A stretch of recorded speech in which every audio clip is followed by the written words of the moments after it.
Dating culture today, for so many people, sucks. And it is hard to find love. It's the one area where we feel like we're out of control. How do you change it? What's the biggest mistake that you think people make in relationships? I think we can start to think we know everything there is to know about our partner, that there is nothing new going on in that head of theirs. We know it all, and we certainly don't know it all. We only know what they're telling us, and usually what they're telling us is a reflection of the kinds of questions we're asking them, and we might have stopped asking them questions 10 years ago because we assume we know it all. You have to find ways to make life fresh to you so that you can stay fresh for your partner. Read, engage in a new activity or a new hobby or something that inspires you. Because we stop growing in our lives and because we stop doing things that keep life fresh for us, we now bring a very stagnant, staid version of ourselves to the relationship. We have nothing new to bring to the conversation at dinner because when was the last time we got a brand new idea or we read something or engaged with something that made us think differently? That's good. All right. I'm so glad you're here. It's Mel, and today's episode is for you. Whether you're single, dating, married, divorced, you got some situationship thing going on that you don't even know how to describe it. You're trying to figure things out as you're hooking up with people. You don't know where you stand. You're confused. You're feeling used. You're somewhere in between. Today, you and I are going to sort it all out. Now, I've been married to Chris for over 28 years, and we've got 3 adult kids who are all navigating the modern dating world. And having never had to experience online dating, when I thought, okay, I'm going to answer relationship questions, I thought I better call in a heavy hitter to be my co-pilot in answering your questions today so that I can handle the continuum on one end, and I got somebody that can handle the crazy world that is modern dating. And so let me tell you a little bit about my co-pilot today, Matthew Hussey. Matthew's a buddy of mine. He's also a New York Times bestselling author, and he's been helping people for more than 17 years to feel more confident and in control of their relationships. More than 3 million people turn to Matthew for relationship advice on his YouTube channel, which is completely dedicated to helping you create a better love life. And so Matthew and I are going to tag team your questions, and my team has sourced your most asked questions from your fellow listeners around the world. They have come to our inbox, our website, social media, and trust me, whether you are in a loving relationship right now or you have sworn off relationships altogether, there is something here for you. You are going to relate to every single question and you're going to get something from every single answer, and so will everybody that you love. So make sure you share this with everyone because they're going to love it too. Alrighty, are you ready? I know I am. Let's go down to the Boston studios for this incredible conversation with me, you, and Matthew Hussey.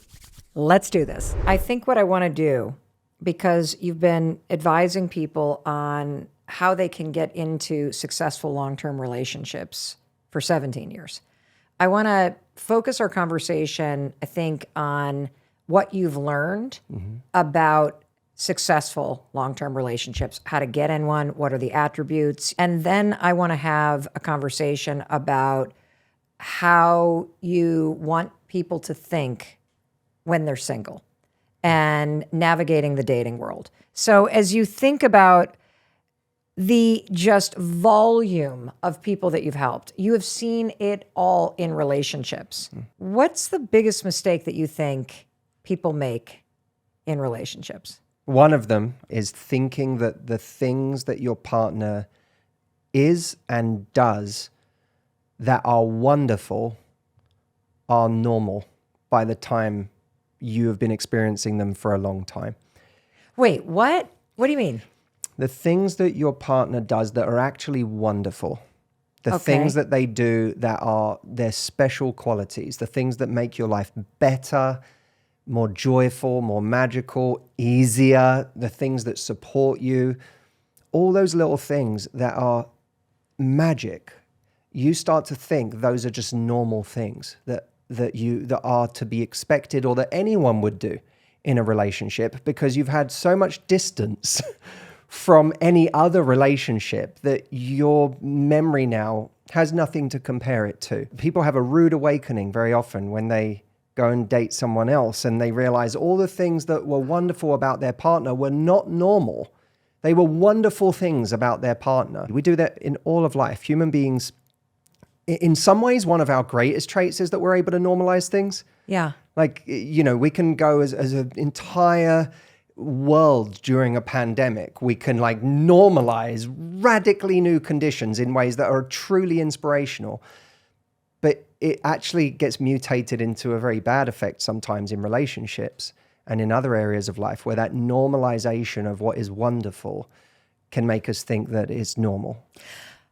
I freaking love that you went here, because I think what we do when we seek relationship advice is we're so focused on what's wrong with this person, why did it go cold, how come we've grown distant? And what you're saying is one of the big mistakes that we actually make is we lose sight of the fact that there's so many things that are going right and you take it for granted. Yeah. Is that what you're saying? Yeah, that's exactly right.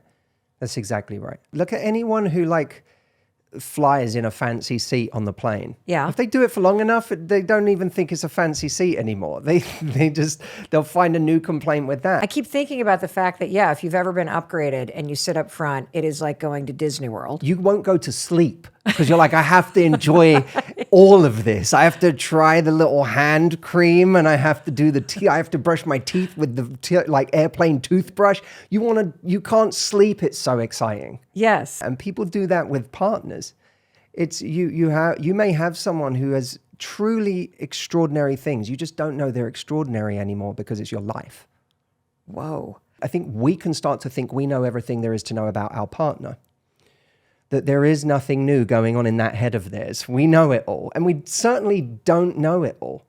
We only know what they're telling us, and usually what they're telling us is a reflection of the kinds of questions we're asking them, and we might have stopped asking them questions 10 years ago because we assume we know it all. But we may know them from 10 years ago. We don't necessarily know them today if we don't ask the right questions. And so I'm constantly thinking, I don't think there's any one answer for this. And it's certainly not a tip from Cosmopolitan about a new toy for the bedroom. That's the thing that's going to change the whole game. It's what, how do you start to stand back from your partner and see them as an enigma again? That to me is one of the most beautiful things you can do. Proust said the journey of discovery lies not in seeking new landscapes, but in seeing with new eyes. And if you think about it, when someone has an affair, they're seeking a new landscape, right? Mm. But when you can start to see your partner with newness, you're seeing them with new eyes. If you can bring newness, you're giving them a chance to see you with new eyes. The question becomes, what are some of the ways you can do that? And the beautiful part is there's not one answer to that. It can be organic to you and the ways you can create newness for yourself and your relationship. How do you change it? I think you have to keep growing. I really believe that you have to find ways to make life fresh to you so that you can stay fresh for your partner. The more you read, the more you engage in a new activity or a new hobby or something that inspires you. I could at this point, after I've been coaching people in their love lives for 17 years, I could say, I know enough to just now do this for the rest of my life without learning another thing. And that might be true, but it would become stale for me, and then I would become stale for my audience.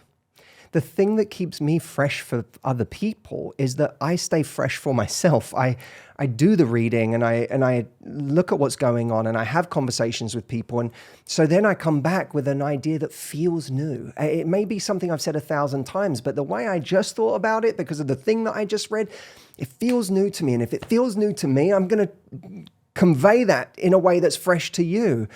And I think in our relationships, because we stop growing in our lives and because we stop doing things that keep life fresh for us, we now bring a very stagnant, staid version of ourselves to the relationship. We have nothing new to bring to the conversation at dinner because when was the last time we got a brand new idea or we read something or engaged with something that made us think differently? One of my big takeaways already, and maybe it's age because I'm 55 years old and you're younger than me, and you asked this question about what have you done lately to grow?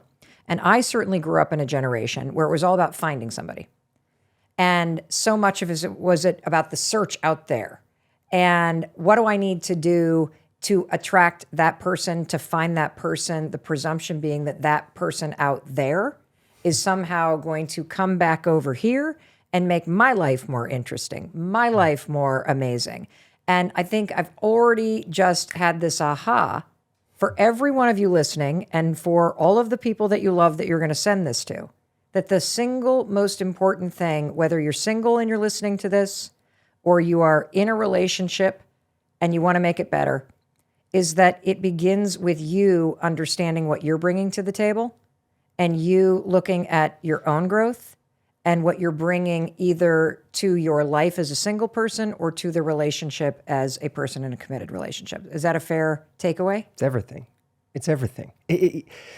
I don't want to jump too far ahead of ourselves when I say this, but when you say that, what it brings up for me is when we feel like we're not interesting, when we have the insecurity of someone who feels like they're not enough, they're not cool, they haven't got a great life, they're not an interesting person, we go looking for that person who has those attributes. And so what we do now is we go into our love lives driven by ego.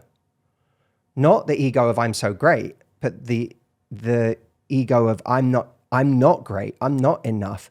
So I need to find someone who's going to make me feel that way. And we often end up looking for these very superficial markers of someone else's impressiveness, what makes them great.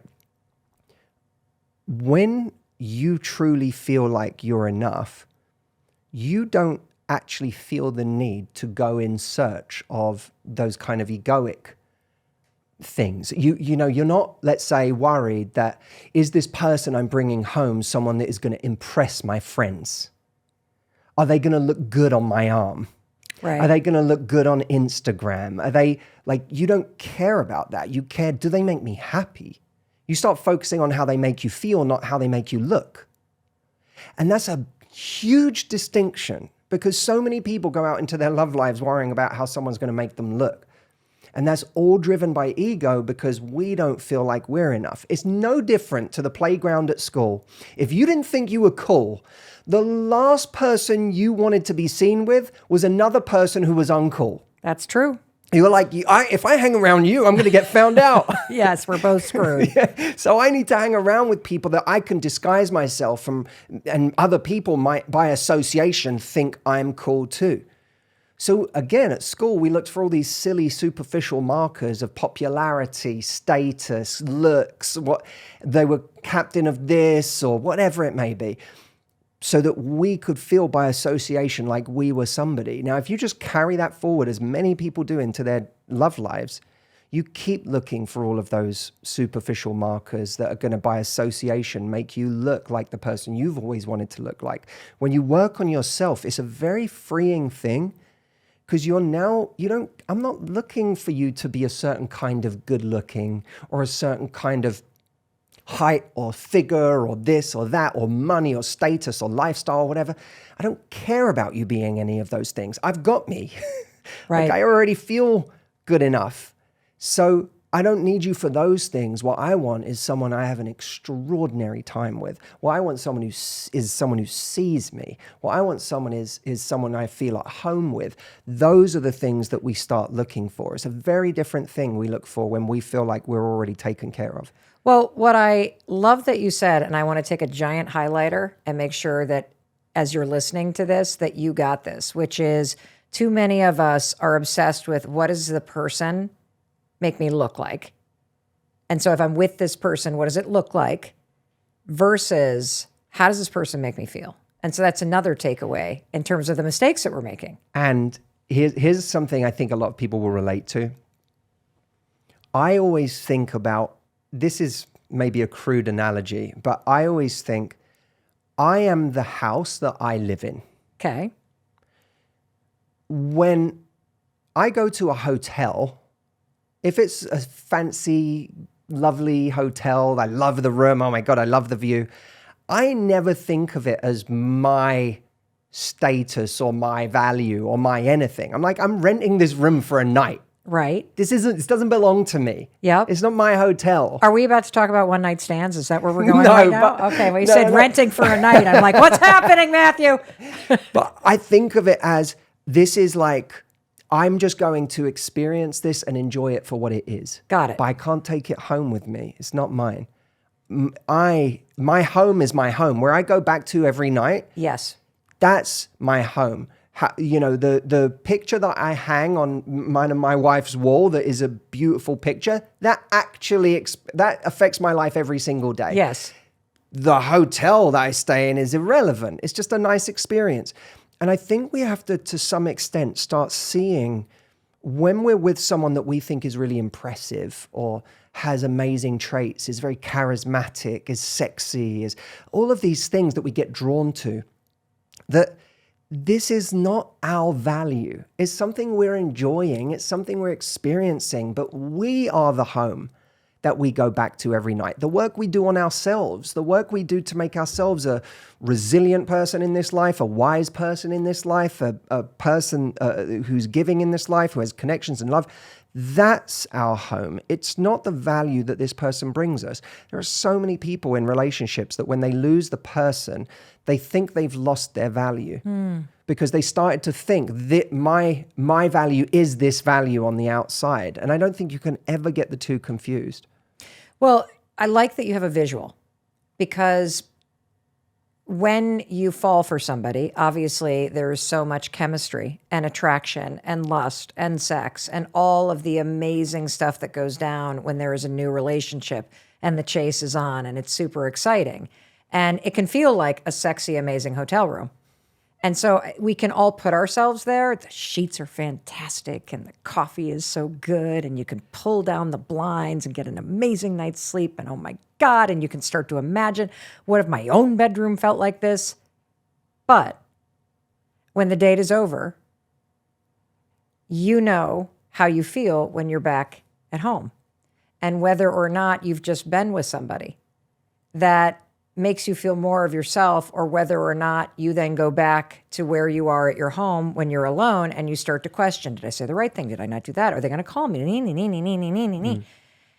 And I also love the analogy, because I've been asked a lot since Chris and I have been married for 28 years. They're like, well, how do you know? And I'm like, I don't know. You just feel like yourself. Yeah.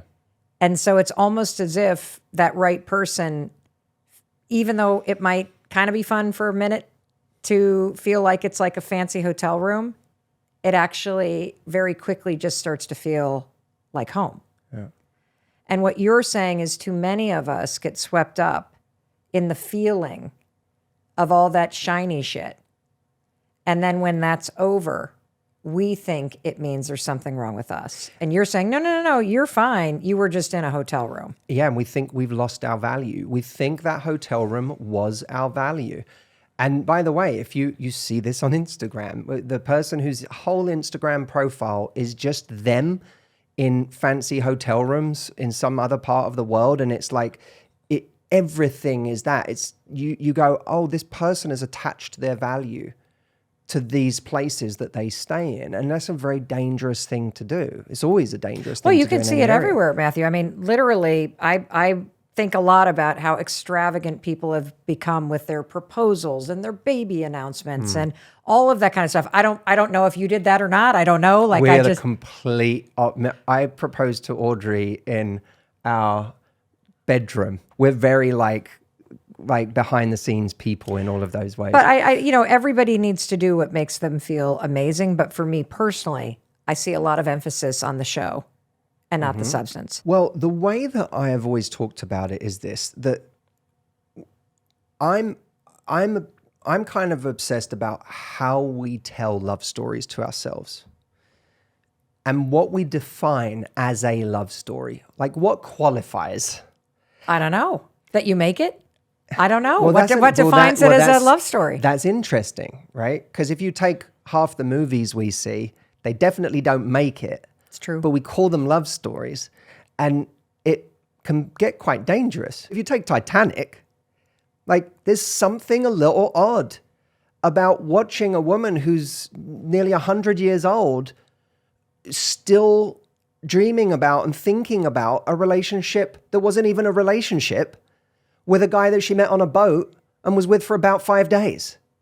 Like it's an interesting thing when you look at it that way. I experienced these stories in real life in my work all the time. I was on TV in the morning, a caller called in, a woman in her 70s, and she said, I can't get over this guy that I was with or dated. It wasn't even like a 10-year marriage. I dated on and off.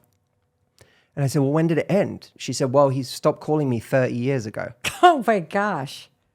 Now, is that a love story? Maybe. So does it I don't qualify? know. And by the way, I think it probably does. I mean, well, but so my brain, I can't wait to hear what you have to say because I'm immediately like, well, she's been telling herself the story for 30 years and your brain doesn't know the difference between the reality and what you've been telling it. That's right. And the amount you've told it to yourself and the way you've told it to yourself has given that story a level of importance that it probably, in her case, almost certainly should never have had. So then you say, okay, we need to start changing how we tell ourselves love stories. We have a ton of questions about compromise and how to weigh the proper compromises in a relationship. So we have this great question from Carmen who wrote in, can you talk about the difficulty of compromise in partnerships without giving up yourself? I've had a longtime partner for 14 years. We've been together since we were 16, but I've been working in Europe for the last 2 years, and the long-distance relationship worked really well. They supported me. We saw each other regularly. I never felt happier during my time abroad. I felt like I had found myself over there. I didn't want to go back, but ultimately decided to go back because I felt like my partner wasn't doing well without me, and they didn't want to move to Europe. Now I'm in a situation where I'm trying to find a compromise, looking for remote jobs to be able to work from anywhere and figuring out a way where we can both be happy. Any advice on how much compromise is good, bad, without forgetting who you are as an individual?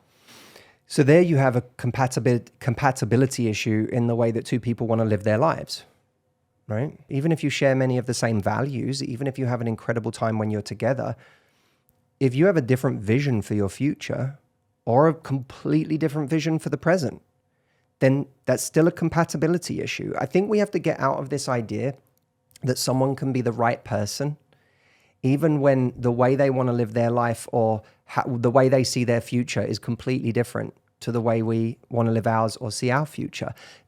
That doesn't make them, like right person, wrong time, right person, wrong circumstances.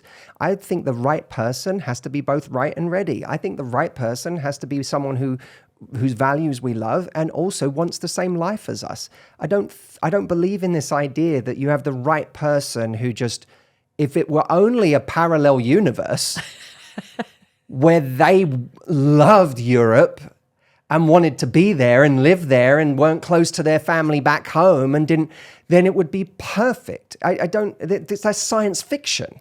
So I think we have to look at the reality of what we have instead of what we would like to be, because anything else is science fiction.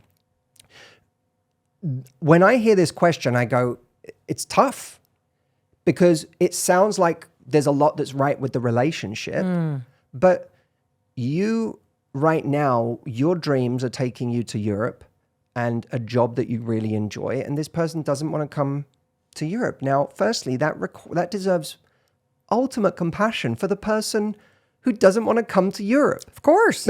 It's not their dream. Yes. It's not their life. They didn't choose that. They didn't choose to have a partner who decided to move miles and miles away from home. So that requires a level of compassion and humility to say, I think this about entrepreneurs all the time. Whenever entrepreneurs complain that their partner doesn't get it, I'm working all hours of the day and I just have this dream and my partner doesn't get it. I'm like, yeah, no shit. They didn't sign up for this. They didn't choose this. It's not their dream. Like, there's something selfish about that dream. Own it. Right. Like, it's okay. I've been there. I'm an entrepreneur. I get it. But don't turn it into something noble that your partner doesn't get. It's not their dream. If they suddenly had a dream that meant they were never around and they were stressed all the time and they didn't bring you good energy in the evenings and even on weekends, they were kind of not present. And, what would you be saying? We lack humility in those situations. And I think this comes back down to another hard conversation is, look, I've got a person I really value. How much do I value this person?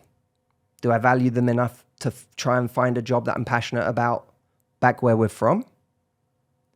Or when I'm honest with myself, if I'm really, really honest with myself, maybe it brings up a tremendous amount of guilt for me. Maybe it makes me feel selfish. Maybe it makes me feel shame. But maybe, if I'm honest, if I don't get this out of my system, I'm never going to be ready for that. And I might have to end up being ready for it with another person. But at least I will have done this thing and pursued this thing that's really important to me right now. And that's, life is about choices. Like, it just is. We wish it wasn't, but it just is. That's interesting because the question's about compromise, and yet you're bringing it back to the personal responsibility to make a choice that you're not going to resent somebody else for. Because I think that's the other thing we don't talk about, which is it's noble to compromise, but not if you are going to die on the sword and be silently resentful of somebody that you're with because, quote, they made you do something, that they held you back when you didn't have the courage to seek the clarity about what you valued more. Yep. And the timing of your life. It might be, by the way, he says, hey, you 2 more years, I could do this. Or he might say 1 more year, I can do this, but I can't do it after that. And she needs to be really honest with herself about whether a year is going to be enough. There might be the compromise, or the compromise is, you know what, I'm going to come home and I'm going to find something that I can do that I enjoy back home, but I'm going to lean in. If I do that, then I'm really going to lean into that and you've always got to be prepared in life to make the plan B the new plan A. Turn plan B into the new plan A. What you can't do is continue to see it as plan B, because that's where the resentment comes from. What about some of the smaller things that trip relationships up? It's things like your partner plays video games all the time and it drives you crazy. Your partner just wants to watch golf or whatever on the weekend. You are a morning person and you love to get up and get to the gym. And this is a person who's a night owl and sleeps in until 11. And how do you know what I mean? When it's compatibility versus... Is it that you want them to be like you? Or is it that your needs aren't getting met? How do you know? Well, ask yourself, is there them playing video games, is it costing me something crucial that I feel I'm not getting in the relationship as a result? Or am I just mad that they're not like me? That's good. Because if it's costing you something crucial, like one of your needs, then you absolutely better have the conversation. And the conversation is something akin to, I respect and I love that you have something that you love doing with your time, but you're doing it so much that I'm not getting what I need in the relationship. And I want to support you in this thing that you really enjoy doing. But I also want to feel supported. And I want to feel like this relationship gives me what I need. The same way I want to show up for you and give you what you need. So by the way, after this conversation, let's talk about what you need. But right now, the thing that I need the most is quality time. And I'm not getting that because of X, Y, Z. You can say that. But is it about you not getting your needs met? Or is it about the fact that you don't like that they're not like you? Which is a more interesting question, because it gets into the territory of, do we need our partner to be like us in certain ways? Where is that coming from? And I think we can talk about that, but I think that's interesting territory. Well, I definitely want to talk about that too, but I can give a couple examples, and I think your distinction is very helpful because it made me realize why these 2 examples matter. So the first one is that, Chris and I have been together for a long time, but he recently went away on a ski trip with our son, and I didn't go. It wasn't supposed to be a boys' trip, but I literally was like, you know what? I don't want to go skiing for a week. I don't really like skiing. I think I'd rather be home alone and do a staycation without anybody home. Thank you very much. And the reason why that was actually super cool is because Chris's needs and my needs are getting met in other ways. So I didn't need to take a trip with him to get the connection, that you often will get when you take time and go away together. And so it didn't feel like it was taking anything away. In fact, it was kind of additive. Versus, and here's the example where I did change. I have very bad ADHD, and I have this habit when cardboard boxes come of stacking them up by the door because we live, in the state where you got to flatten them, and I hate flattening them. I get like all kinds of paper cuts, and I don't know why I don't like to do it, but I don't like to do it. So Chris hates that I stack these things up. And he would yell at me all the time. Can't you just stack them? Can't you? And then I, of course, when he would yell at me about doing that, well, not really yell, but just like, for crying out loud, can't you just do it? I would then defend myself. I'm so busy, I'm traveling. Can't you just do this? For crying out, what else do I have to do? And so we'd get into this standoff.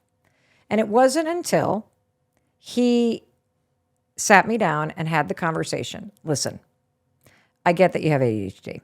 I get that you're tired. I get that you work long hours. I get that you do a ton of things. But let me tell you something. Every time I see that stack like a little kind of pyramid for me, waiting like a gift from you, it makes me feel like you think I'm your maid. What I realized at a very profound level is that when he explained how my behavior made him feel, it made me realize that his need to be seen and taken care of and acts of service were not being met over and over and over again, even though he asked.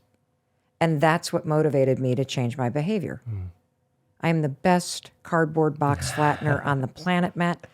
But that's really beautiful. Important thing, because I think in these small moments where we're either forcing someone to be like us, which I don't think you should be doing, or you have an opportunity to express that there's a deeper need behind why you want somebody to actually load the dishwasher or move the stuff from the washer to the dryer.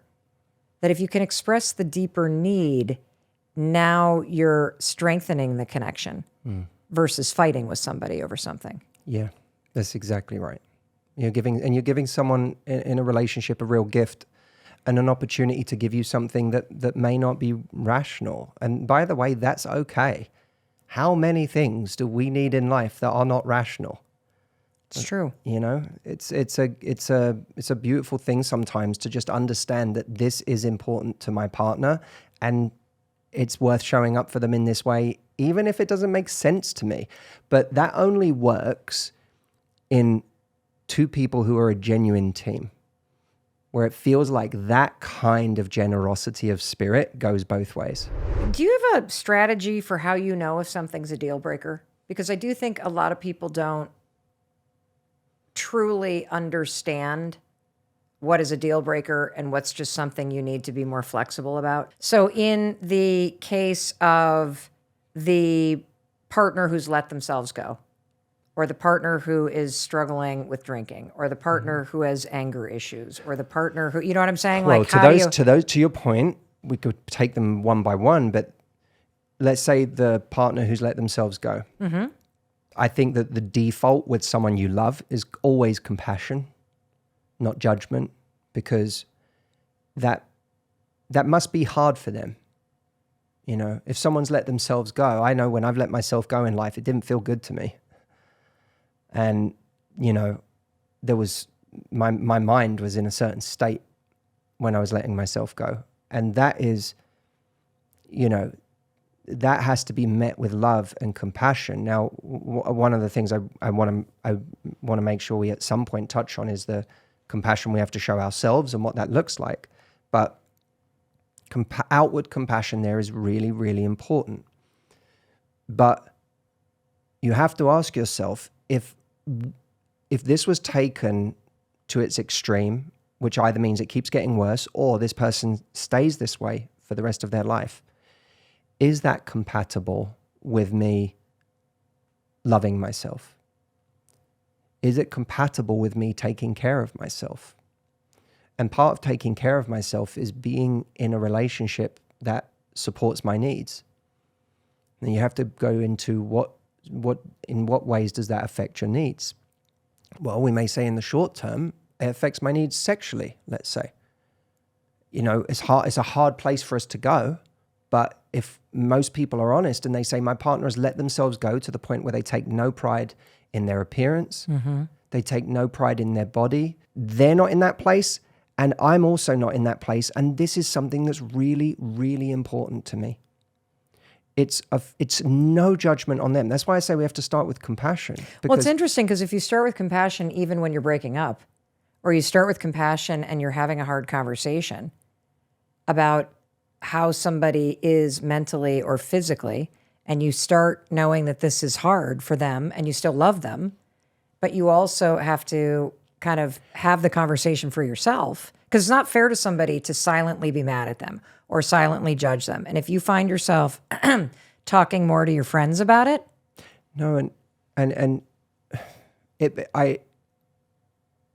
breaks my heart as I say this, because I genuinely think it's as hard for them to change that thing as it is for you to change your hardest thing right now.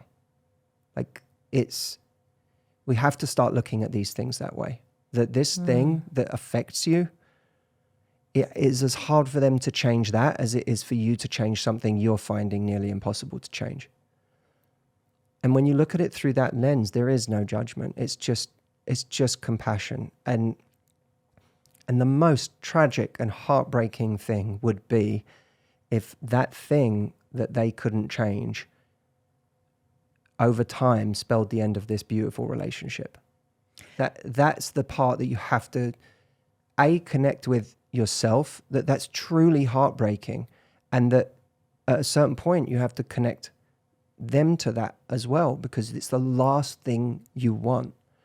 And then your needs are not just that. Your needs might be your need for this person who you love to still be around for as many years as possible. And that there is a delayed heartbreak that is coming for me because of the way that you're not taking care of yourself right now. And you are going to be responsible for the greatest heartbreak of my entire life. And I come to you in that spirit, that I want to be there for you. I want to support you. I want to put whatever support I can around you to help. I want to understand how hard it is for you. And let's talk about that. Let's go to therapy for that. Whatever we have to do, let's do that. I'm not minimizing how hard it is, but I also don't want to minimize the impact that this is going to have on our life, is already having on our life, and will one day have in the most tremendous way if we're not careful, and that kind of language, I think, gets out of the mode of judging someone for what they're not able to do that maybe comes more naturally to you, which is your gift and their curse. Yeah, I think if the shoe's on the other foot and you're the one struggling, that's how you want your partner to show up for you. I get a lot of questions about what to do when you're changing and someone else isn't. And so this one comes from Heather. What do you do when the person holding you back is the partner that you love? I struggle to not be angry with my partner for not matching my desire for personal growth. And I resent the fact that I feel like I have to pull them along. My frustration to them is perceived as believing that they are a piece of shit or that they will never be good enough for me. I feel like I'm holding myself back to keep the peace. The more I grow, the more they become insecure. I don't want my kids to watch me sacrifice who I am because of my partner. What's your counsel to somebody that's in that position where they're growing and their partner's not? Well, so I want to set up that framework again. That is my problem, that they're not like me or that my needs aren't getting met. Now, if someone doesn't read the same books as you or doesn't fancy going to that weekend program, that weekend seminar, like that has no bearing on the relationship on its own. You know, it's like skiing. It's true. It's just a program. It's just a book. It's just someone could have grown up on a farm having never even connected with the idea that there was a self-development world in existence. You might be the same age and meet each other and have learned just as much about life through completely different paths. And the fact that they don't know about this, or they don't know this language that you've learned, and they don't understand these therapies or this growth work or whatever, is utterly irrelevant. But where the rubber meets the road is them not doing that work denying you something fundamental in a relationship? For example, are they unable to apologize because they have no self-awareness of the traits that they have that are truly destructive? And they're not conscious of the things they're doing that are really destructive. And they're not even interested in becoming more aware of those things. They don't have to become aware of it through therapy. They don't have to become aware of it by reading the same books, but they can just become aware of it through conversation with you. What do you do if you're like in the relationship though? Because most people are not as transformed as you guys. If you find that when you bring something up that affects you, it's met with disinterest, it's met with judgment, it's met with contempt, then you don't have the kind of teammate that you're looking for. You don't have someone who values teamwork. And that becomes a deep compatibility issue. So you're sensing, to what extent do I genuinely have a teammate? And you only know the extent to which you genuinely have a teammate when you're able to have these kinds of conversations. I don't want to have these conversations, Matt. I just want it to be perfect. I mean, what do you mean we have to talk about it? I have a bunch of speed round kind of questions around dating. Okay. So what advice do you have for people who have been single for a long time and are struggling to find love?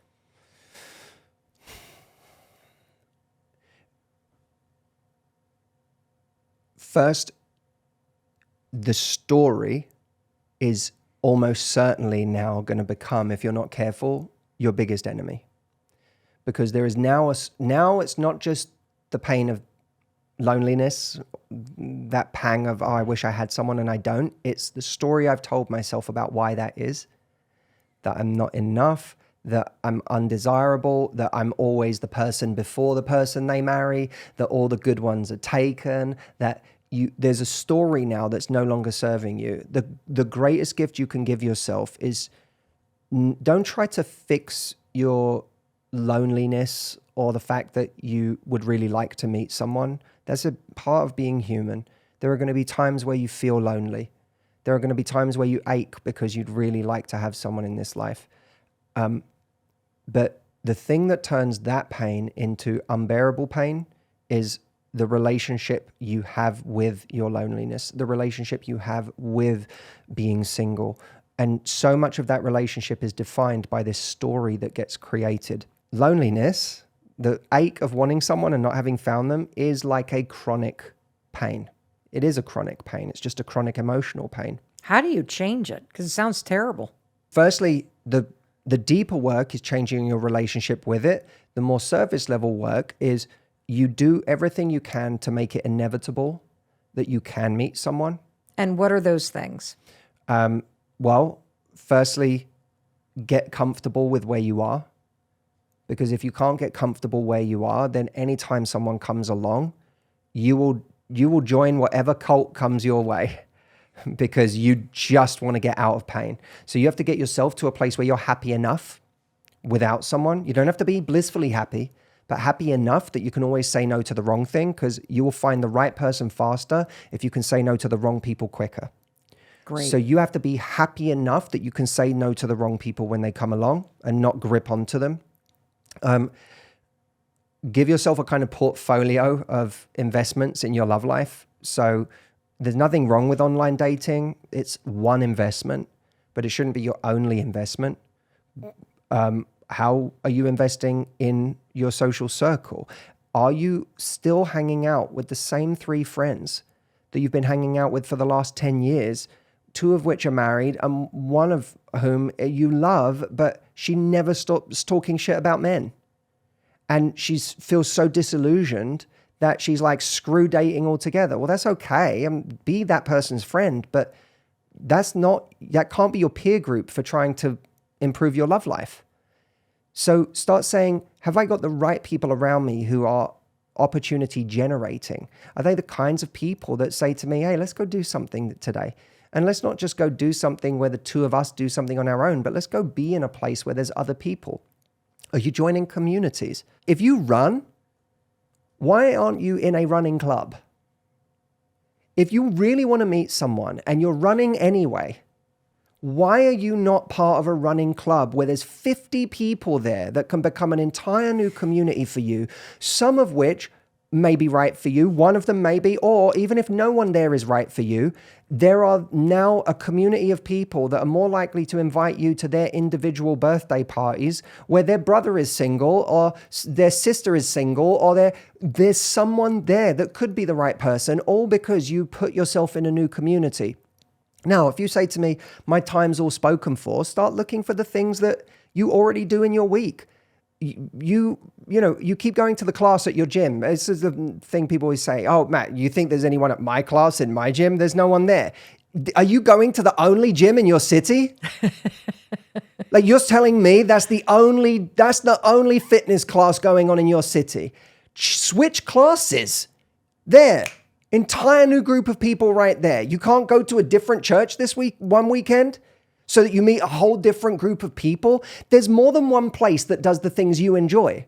But if you're addicted to your existing community, the places where you do everything, the friends you have, then you're never putting yourself in the new communities where you won't have one new option, but 10, 20, 30 new options. So I have many pieces of advice like this, but that's just a couple. And it gives people a sense that the limitations I'm giving myself are really a kind of, they're a cover for the way my life has kind of calcified and hardened into this thing that I've made immovable, when actually there's so much opportunity around me. I'm not exploring it because there's an activation energy required to explore it, and it's more than the price I want to pay.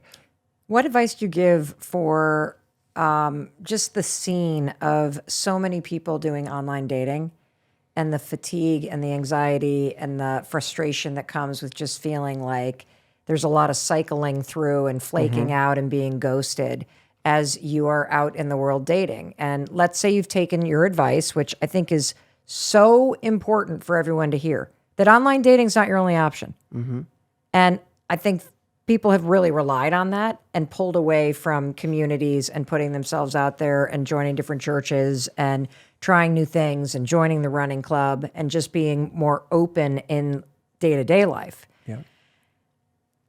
And I think it takes even more post-pandemic to start doing that for yourself. But what are some of the other pieces of advice? Because it is very hard. That's what I hear from everybody that is dating. It's very hard. It's very frustrating that the app scene sucks. It's just another social media app at this point. And you just feel like a commodity and it's a numbers game. Which is why you have to obsess over the way you use your energy, both on and off those vehicles. Because those vehicles, they're dopamine machines. And me and my wife were talking about this literally this morning. She was talking to me. She was like, I just realized I've got back into a little dopamine cycle with Instagram where I'm like, there's a friend I haven't texted back. And I'm telling myself I haven't got time to text this friend back, which is real connection. And then I go straight to Instagram. And I relate to that too. This is the same way that people use dating apps. So we have to manage our own way that we use those things. People are not wrong. Dating culture today for so many people sucks. And it is hard to find love. I'm not one of those people that talks about how easy it is. It's hard. It's the one area where we feel like we're out of control. Because if you want to lose weight or get in better shape, you can eat better and you can train every day and your body shape will change. you want to make more sales, you can pick up the phone. You want to save more money, you can deposit in the bank account every day. The money will accumulate. But you could go on a date every day of the week for the next year and still not find the love of your life. That is infuriating. It is not, if it were a board game, it wouldn't be Monopoly with its steady accumulation of houses and hotels. It would be Chutes and Ladders, where you feel like you make all this progress climbing up the ladder, and finally I'm on date 5 with someone. It feels like it's going somewhere, and then they ghost me. And I just go all the way back down. But even worse, it feels like, because now I've got less time and I'm heartbroken and I feel bad about myself and I'm questioning my worth and I'm questioning the people that I'm dating and and how great they are. One of my favorite quotes is a Mitch Albom quote where he says, if you don't like the culture, you have to be brave enough to create your own. And that is so relevant in dating and in finding love, because so many of us are going into our love lives as culture adopters, not leaders. You know, one of the best things about like starting a business, you know this, is that you get to decide what you get to look at all the other businesses that do things like you, and you get to decide the kind of business you want to create. You get to decide the kind of culture you want to have with your team. And because of that, you get to put your thumbprint on it. And the strength of your leadership, then it has this infectious impact on everyone else. It's not just that you hire people who are like you hire people and you give them a heavy dose of that culture and the way we do things here. And some people go, oh my God, this is what I've been looking for. And they rise to that culture, and other people fall off because they can't. That can happen in love too. How? Because here's the thing, like literally, I really want to hear the how, because I have so many extraordinary people in my life who are single, who are frustrated by the toxic dating scene that is very much driven by apps and social media, and that the advice about creating your own culture and being brave enough to create your own, I totally get that. How do you do that, and what advice do you have without getting resigned if it's taking so long? You see what I'm saying? Like I think that it's really important that you go, I am not going to buy into this shit. Yep. I am going to have very high standards for myself. I'm going to be brave and have the courage to create a different culture. Just have the conversation, because my energy is worth it. And I'm also going to invest in things that make me come alive, because I know the more that I'm raising my standards for my own life, the more likely I'm going to bump into somebody that I could potentially have a long-term relationship with. So first, you go slow to go fast in your love life. You don't race to date someone because you really want to be able to tell the people at Thanksgiving that you're dating someone now. You don't rush because you want a love story in your life, even if it's one that's precarious and you don't know where you stand, because it's better than nothing. You go slow to go fast. Then, when you're actually engaging with people, you start to lead with the kind of energy you would like to see from other people. There's a piece of advice I've been giving for a long time, which is both deeply true and flawed. It's don't invest in someone based on how much you like them. Invest in someone based on how much they invest in you. Now, if you follow that rule, you're going to be okay, because you're not going to get into these situations where you are over investing in someone who's not giving you the same back, because you keep telling yourself it's so important and there's attraction, when really that person is not investing or committing on the level you are. So why are you bothering? At some point, someone has to do a little bit more than the other person. Otherwise, we're just in a stalemate. We're just at the school disco with these people on this side and these people on that side and no one doing anything. So at some point, someone's got across the room. Now, if you apply that to, let's say, online dating, or just you're texting someone, you've met someone on an online date, on a dating app, you're now texting them. What does it look like to create your own culture in that situation? Well, if you're only mirroring what they're doing, then you're mirroring all of the worst parts of dating culture. as a way to protect yourself, because I'm only going to invest as much as they do. But you're now actually mirroring the culture. So instead, what we have to do is say, if I were creating my own culture, what would I do? Well, you know what there is in this texting thing? There's a real lack of humanity. It's just words on a screen, and we've been going back and forth, and there's just something missing in this. It doesn't feel like a real connection. So the next time they send me a text and say, what are you up to? I'm going to leave them a voice note. It's a tiny thing, but I'm going to leave them a voice note and just say, hey, I am at IKEA with my sister right now, and we are buying furniture for this room in our house, and I'm already dreading the fact that I have to put this thing together. Right. And it's going to be a complete disaster. I'll send you a picture. They're hearing your voice, and it's already, let's say they are dating 3 other people or talking to 3 other people. Your voice, you're attacking a different sense. They're hearing you. There's a different intimacy to a voice note, and it invites them to the table. But what I like about what you're saying is it's actually more about you giving yourself permission to just show up as yourself and not worry about whether or not that is what drives somebody to a different level. And having the standard on the back end, so having the bravery on the front end to create the culture and instigate it by being a leader, not a follower, but having the standard on the back end that says, if I don't feel that this pattern that I'm instigating is reciprocated, then I can back off. If I send you a message tomorrow morning and I instigate and I say, hi, lovely, I hope you have an amazing day today. I was just thinking of you. And I do that, I'm brave and I instigate that. If tomorrow you don't send me a message, then fair enough. All right, I got it. What I'm not going to do is send you another message tomorrow morning and then a week later say, I don't get it. Question mark. I don't get it. Question mark. Or just say, let's say they texted back that day. You instigated, right? So that was a brave thing to do. But you don't want to be in a pattern with someone where you're always instigating.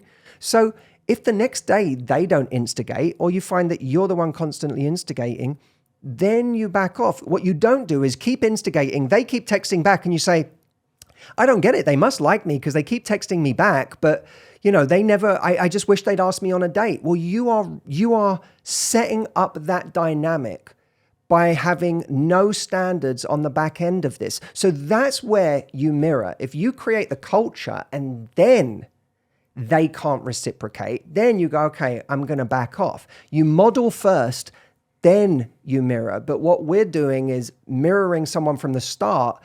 If someone hasn't texted you in 2 weeks and then they say, and you've been hurt by it, and you're like, wow, this really sucks. We had such a great date 2 weeks ago. I really wanted to see them. I've barely heard from them. And then 2 weeks later on a Saturday, they say, do you want to do something tonight? Do you want to go to a movie? It'd be so great to see you. The temptation is to go, I'm going to be happy, cool person here because I don't want to make it seem like I've been thinking about them for 2 weeks. So then we mirror them. We go, yeah, movie sounds great. What time? Well, what the hell would you say without sounding like a psycho, clingy bitch? Well, it depends how long you say, hey, one of the things I really value is consistency and I haven't really heard from you. So I'd like to see you. It'd be fun to see you. But I kind of assumed, we weren't on the same page because I haven't heard from you for 2 weeks. You just say that. You make it sound so simple. And I think the advice is incredible. I'm reflecting because I know how emotions get the best of us, which comes back to your original point. That's why it's dangerous. And that's why you have to go slow to go fast. And before you just immediately text back, take a beat, assess where you are, be a little bit more honest and vulnerable. And when you lead with that and you create your own culture in dating, now you are in a more powerful position. That's exactly right. And if you don't get your needs met, you have to be, you're being very warm and kind and compassionate in the way you bring things up. But if you don't get what you really need, you have to be ruthless in your response with your energy. And that's where the tiger comes out. is not in me biting your head off because you haven't texted me for 2 weeks. You're going to get my sensitivity and my vulnerability about that part, because I actually was kind of sad I didn't hear from you. We had such a great time. But where you'll see the tiger is that I have absolutely no patience for someone who's not showing up for me. Right. So I aggressively move forward with my life. I am a train that goes, and if you step too close to the train as it's leaving the platform, you're going to get hurt. So you're either on or you're off, but this train is leaving. Right, because I'm not waiting around for somebody to text me back. No. Hey, it's me again, back in Vermont. Thank you for being here with me on YouTube. Didn't you love that? I'm so grateful that Matthew was here to handle online dating in particular. I'm so grateful that you are here. And if you love this conversation, please hit subscribe.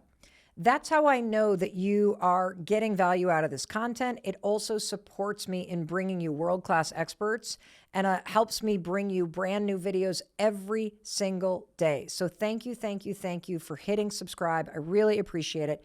And if you loved this conversation, you're going to love the first episode that I did on the Mel Robbins podcast with Matthew Hussey. He shared this framework, the 4 levels of relationship, with me in this episode. It changed the way that I think about relationships, including my marriage, forever. It's going to blow your mind. So check this out.